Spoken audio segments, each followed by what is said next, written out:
हाँ, मनमोहन सिंह।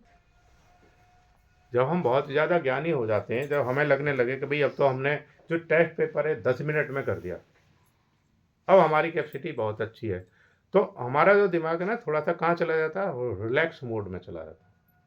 क्यों?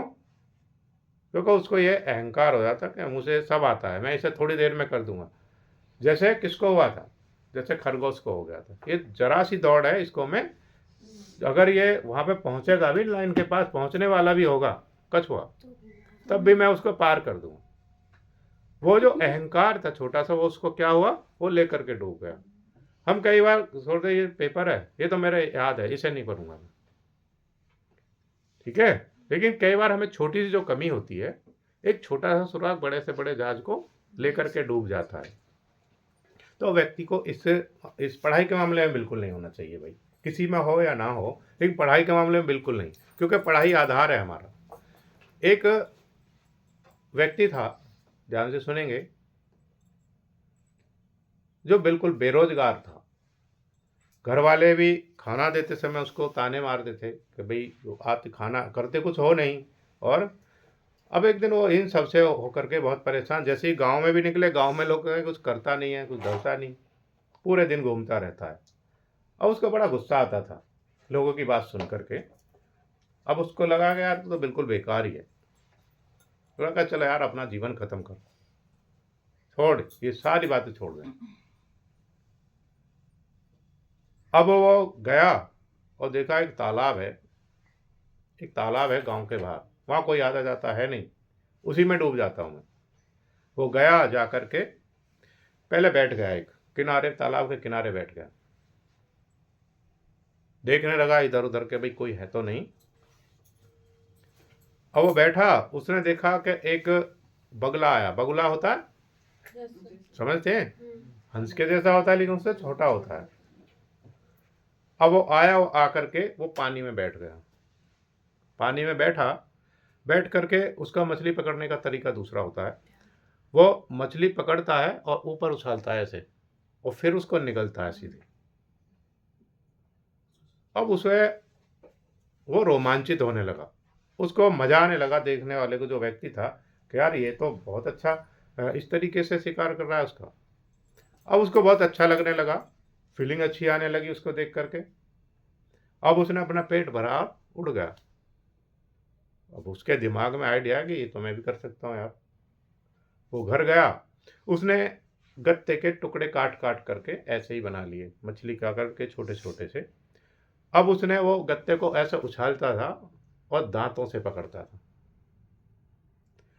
अब उसने गत्ते उछाले, दांतों से पकड़ना, एक दिन वो ऐसी प्रैक्टिस होगी कि वो गत्ते को दांतों से पकड़ लेता था। अब उसने उसको थोड़ा सा बढ़ाया, अब उसने गत्ते की जगह क्या कर दिया, चाकू ले लिया। अब वो चाकू को ऐसे उछालता था, दांतों से पकड़ता था उसको। अगर आप बोर हो रहे हैं तो जा सकते हैं, रचना। अच्छा, उसको पकड़ना, उसके बाद उसने थोड़ा सा और आगे बढ़ा, अब उसने तलवार ले ली। अब वो तलवार को ऐसे उछालता था, दांतों से पकड़ता था। फिर उसने क्या काम करा, ये एक खेल कर लिया, खेल बना लिया, एक तमाशा बना दिया। अब वो जाता था, गत्ते से शुरू करता था, अब उसको तलवार पर लास्ट कर देता था। अब लोगों का इतनी भीड़ लगने लगी उसका खेल देखने के लिए, बहुत ज़्यादा भीड़। और उसका पैसा इतना आ गया उसके पास, उसके खेल को देख करके लोग खुश होकर के उसको इतना पैसा दे दिए कि वो धन धान्य से तो परिपूर्ण हुआ ही, गांव में भी सबसे ज़्यादा अमीर हो गया, वो ही बेरोजगार आदमी। अब उसके जो खेल था, उसकी चर्चा क्या था, पूरे राज्य में फैल गई कि भाई एक व्यक्ति है उस गांव का, और वो इस तरीके से खेल दिखाता। राजा को भी पता चला, राजा ने कहा कि भाई अच्छा, उसका खेल हम भी देखना चाहेंगे। उसने मंत्री को भेजा कि जाओ उसको बुला करके लाओ और उससे बोलना राजा साहब आपका खेल देखना चाहते हैं। वो बेहद खुश हुआ। अब उसने, राजा ने पहले ही बहुत सारा इनाम रखवा दिया था, इतना इनाम था उसके लिए कि वो जीवन भर उसको बैठ करके खा सकता था, कुछ करने की जरूरत नहीं थी।